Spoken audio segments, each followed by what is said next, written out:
Այժմ դիտարկենք ռադիոակտիվ վարակված գոտի, ինչ է իրենից ներկայացնում։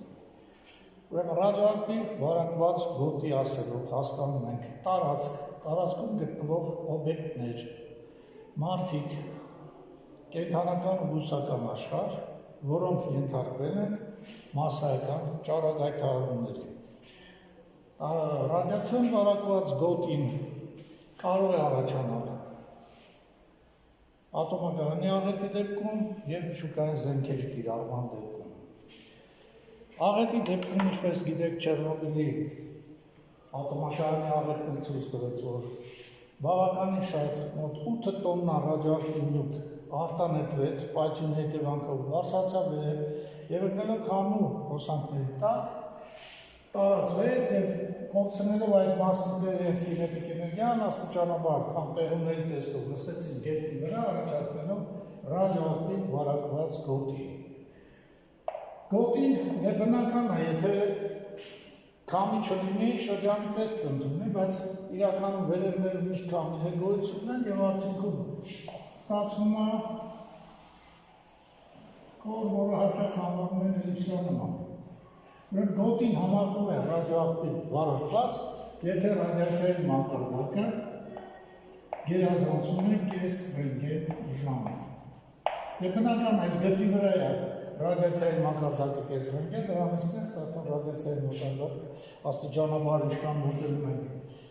այսպես կոչված պայթյունի էպիկենտրոնին, այնքան ռադիացիայի մակարդակը ավելի բարձր է լինում։ Ռադիոակտիվ վարակված գոտում ռադիացիայի մակարդակը աստիճանաբար նվազում է։ Նվազում է հետևյալ օրենքով։ Ասենք եթե սա ժամանակի առանցքն է, սա ռադիացիայի առանցքը, այս այդ կողմը նվազում է։ Այսինքն ժամանակի տեր պահին ռադիացիայի մակարդակը հավասար է P0 պահին, P0 սովորաբար ընդունում են պայթյունից 1 ժամ հետո ռադիացիայի մակարդակը, սա P0-ն է, իսկ տեր պահին ռադիացիայի մակարդակը սա է։ Սա է P0 անգամ այս ժամանակահատվածի տարբերություն դելտա T մինուս K աստիճան։ Պարզվում է, որ միջուկային զենքի պայթյունի ժամանակ այս ռադիացիայի մակարդակը ավելի արագ է նվազում, քան թե ատոմակայանի աղետի ժամանակ։ Ատոմակայանի աղետի ժամանակ ռադիացիայի մակարդակը ավելի դանդաղ է նվազում։ Դրա համար այս կան ատոմակայանների համար հավասար է 0.4 տասնորդական, իսկ միջուկային զենքի պայթյունի դեպքում 0.3 1.2 տասնորդական անք, 2 տասնորդական։ Փաստորեն ժամանակի ցանկացած պահին մենք կարող ենք իմանալ ռադիացիայի մակարդակը ինչքան է նվազում։ Ենթադրենք մարդը մտել է ռադիոակտիվ վարակված գոտի, ժամանակի ասենք T պահին, T1 պահին, T2 պահին դուրս է եկել։ Պարզվում է նրա կողմից կլանված դոզայի քանակը հավասար կլինի այս պատկերի մակերեսին։ Այսինքն կլանված դոզը հավասար կլինի ինտեգրալ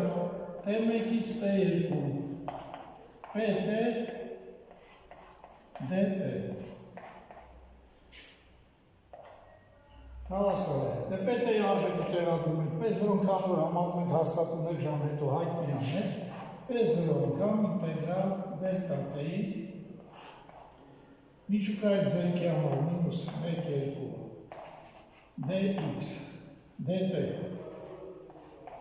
T1-ից T2։ Սա շատ նմանա սուրճային ֆունկցիայի, ասենք, ինտեգրալի հաշվանը, վերջնական գրեմ հավասար է 5 P1 P1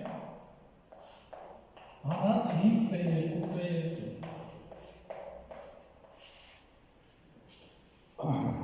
Ենթադրենք մարդը մտել է ճառագայթարված վարակված գոտի և այնտեղից դուրս չի եկել։ Այսինքն երբ T2-ը ձգտի անվերջի,